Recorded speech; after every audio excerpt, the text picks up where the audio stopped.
Good evening, everyone. I hope you are well and you are staying safe in this uh, snow that we got. Surprise snowstorm that we got. Um, yes, welcome to Kojo's Corner. Um, we haven't had we haven't had a couple of episodes in the past because we're taking a break. Sometimes things get a little busy, so initially, we today's episode we were supposed to have Jared A. Walker from Canadians for Tax Fairness join us today to talk about his organization. But unfortunately, we had some issues, so we're not going to hear from Jared. But Jared is going to. We had to postpone episode. So he's going to come back. I'm hoping that we can have him back before the year is over.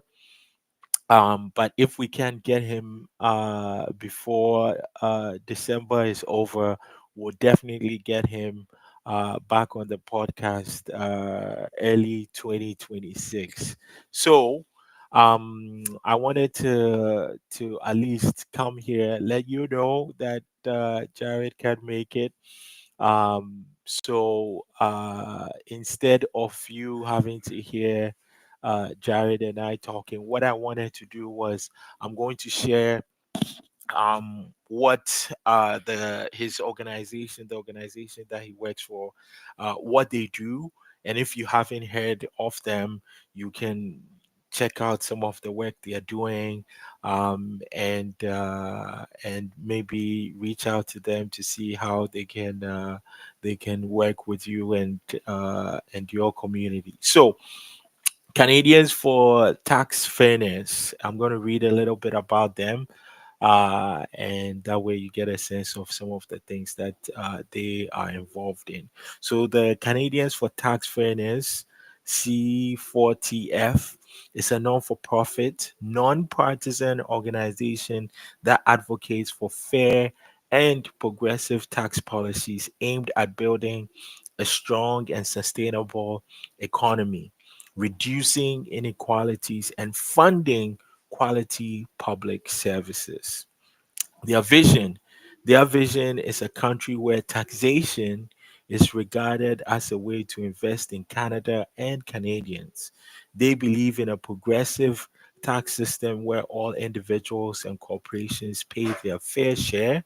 They believe that Canada in the 21st century should be a society in which economic disparities are decreasing, basic needs are met by investing in high quality public services, economic policies that are designed to create good quality jobs and protect the environment, and the will of people's drives for the political process. Their mission is to raise public awareness on crucial issues of tax justice and to change the way Canadians talk about tax. They also work to encourage government policies and laws to result in a more fair and progressive tax system. A little bit about their history. Canadians for Tax Fairness was founded in 2011 by a broad coalition of civil society organizations, including unions, international development organizations, community groups, religious congregations, as well as economists, researchers, university professors, and lawyers.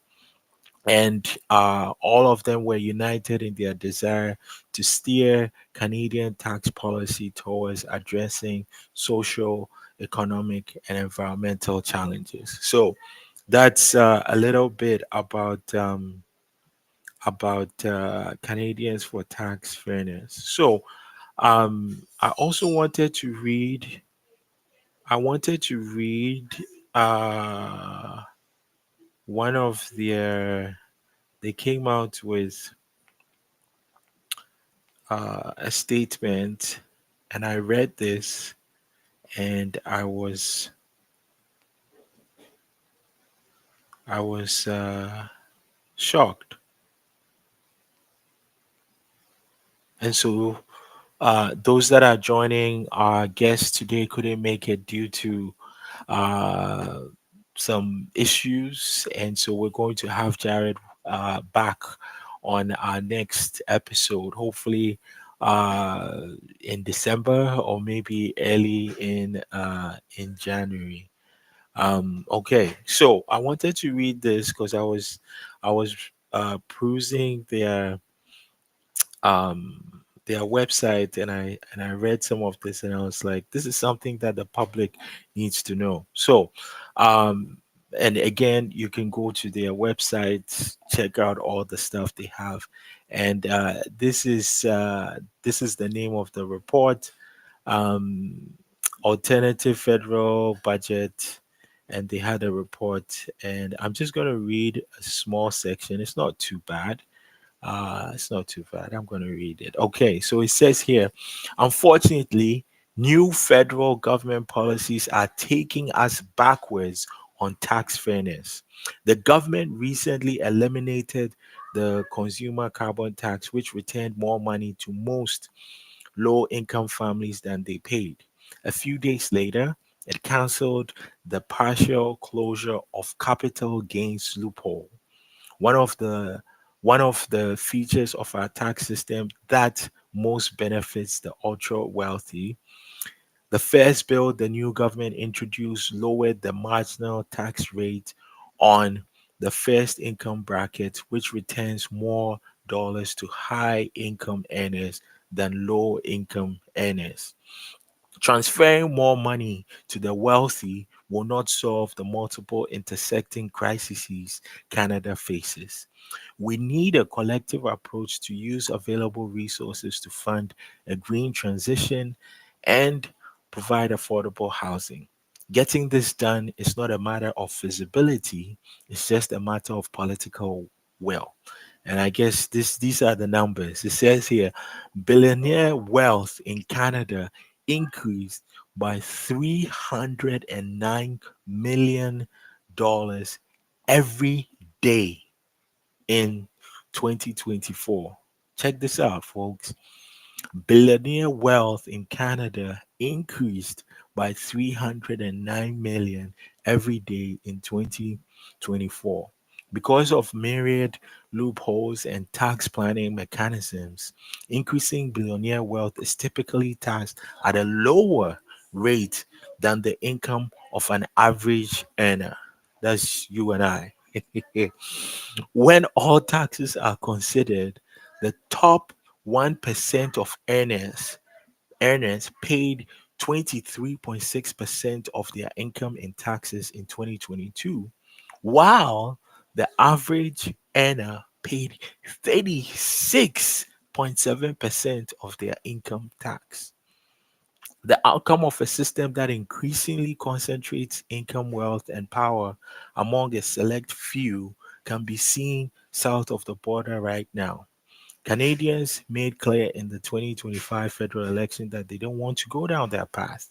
Building a sustainable democratic society in which we can all thrive will require mobilizing Canada's vast resources. The tax system is a powerful tool that can be used to free up Canada's resources to fund important projects laid out in the government's platform. So, I just wanted to read some of that for you to see some of the work that Canadians uh, um, for tax fairness are working on. So check out their website.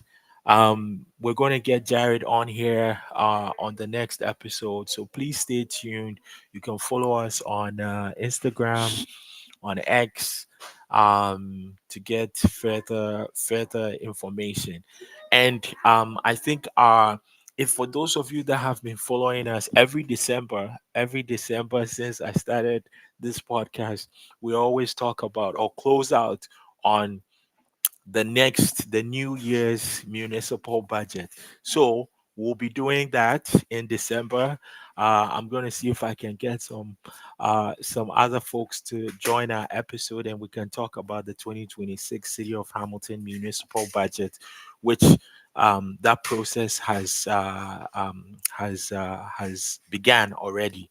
So I wish everybody well. I know this for maybe folks were looking to hear from Jared, but again, unfortunately, he couldn't make it due to some technical issues. We'll get Jared back on here. So stay tuned, follow us on Instagram, and stay tuned for our December episode, which is going to focus on the municipal budget. Lots is happening yesterday. For those of you that may or may not know, yesterday there was a Hamilton Police board meeting where budget was discussed. Um, the presentation was given, budgets were approved. Um, there were also motions to reduce the police budget by I think 1.25 million dollars, a motion that was brought forward by um, Councillor Spatafora, which was approved. So those are some of the things that are happening. But don't worry, we'll get into all of it in December. So we hope we'll get everybody on the December episode, and then we look forward to have Jared back as soon as possible. So, everybody, thank you for tuning in. Good night. Take care. And